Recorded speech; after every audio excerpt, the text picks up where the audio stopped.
ನಾಳೆ Hemavathi link canal ಕಾಮಗಾರಿ ವೀಕ್ಷಣೆಗೆ ಜಲಸಂಪನ್ಮೂಲ ಸಚಿವ ಉಪಮುಖ್ಯಮಂತ್ರಿ ಡಿಕೆ ಶಿವಕುಮಾರ್ ಎಚ್ಎಎಲ್ಗೆ ಹೆಲಿಕಾಪ್ಟರ್ ಮೂಲಕ ಆಗಮಿಸಿ ಅಲ್ಲಿಂದ ಹೇಮಾವತಿ ಲಿಂಕ್ ಕೆನಾಲ್ ಆರಂಭವಾಗಿರುವ ಸುಂಕಾಪುರದ ಬಳಿ ಭೇಟಿ ನೀಡಲಿದ್ದಾರೆ. ಕಳೆದ 1 ವರ್ಷದಿಂದ ಹೇಮಾವತಿ ಲಿಂಕ್ ಕೆನಾಲ್ ಹೋರಾಟ ನಡೆಯುತ್ತಿದ್ದು ಈಗಾಗಲೇ ವಿಧಾನಸಭೆಯಲ್ಲೂ ದೊಡ್ಡ ಮಟ್ಟದಲ್ಲಿ ಚರ್ಚೆಯಾಗಿದೆ.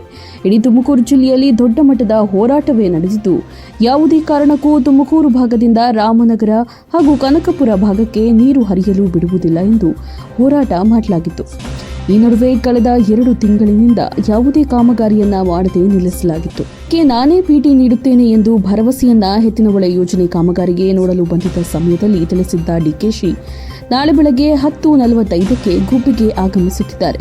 ಹಾಗಾಗಿ ಹೆಚ್ಚಿನ ಸಂಖ್ಯೆಯಲ್ಲಿ ರೈತ ಮುಖಂಡರು ಎಲ್ಲ ಕಾರ್ಯಕರ್ತರು ಆಗಮಿಸಬೇಕೆಂದು ತಾಲೂಕು ಕಾಂಗ್ರೆಸ್ ಅಧ್ಯಕ್ಷ ಕೆಆರ್ ವೆಂಕಟೇಶ್ ಮನವಿ ಮಾಡಿದ್ದಾರೆ. ಡಿಕೆ ಶಿವಕುಮಾರ್ ಸ್ಥಳಕ್ಕೆ ಬಂದು ಪರಿಶೀಲನೆ ಮಾಡುತ್ತಿರುವುದು ಮುಂದಿನ ನಡೆ ಏನೆಂಬುದನ್ನು ನೋಡಬೇಕಾಗಿದೆ. ನಮಸ್ಕಾರ, ನಾನು ಕೆಆರ್ ವೆಂಕಟೇಶು, ಗುಬ್ಬಿ ಬ್ಲಾಕ್ ಕಾಂಗ್ರೆಸ್ ಪ್ರೆಸಿಡೆಂಟ್ ಮಾತಾಡ್ತಾ ಇದ್ದೀನಿ. ದಿನಾಂಕ 12/9/2025 ಶುಕ್ರವಾರ ಸನ್ಮಾನ್ಯ ಜಲಸಂಪನ್ಮೂಲ ಸಚಿವರಾದಂಥ ಡಿಕೆ ಶಿವಕುಮಾರ್ ಸಾಹೇಬರು ಗುಬ್ಬಿಯ ಸುಂಕಾಪುರದ ಬಳಿ ಲಿಂಕ್ ಕೆನಾಲ್ ವೀಕ್ಷಣೆಗೆ ಬರ್ತಾ ಇದ್ದಾರೆ.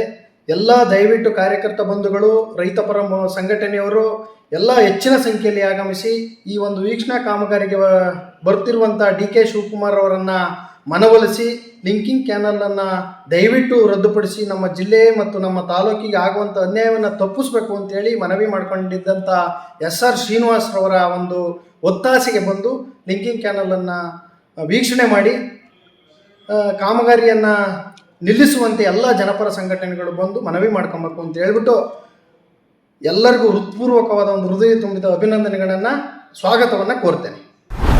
ಚಾಲುಕ್ಯ ನ್ಯೂಸ್, ಜನರಿಗೋಸ್ಕರ.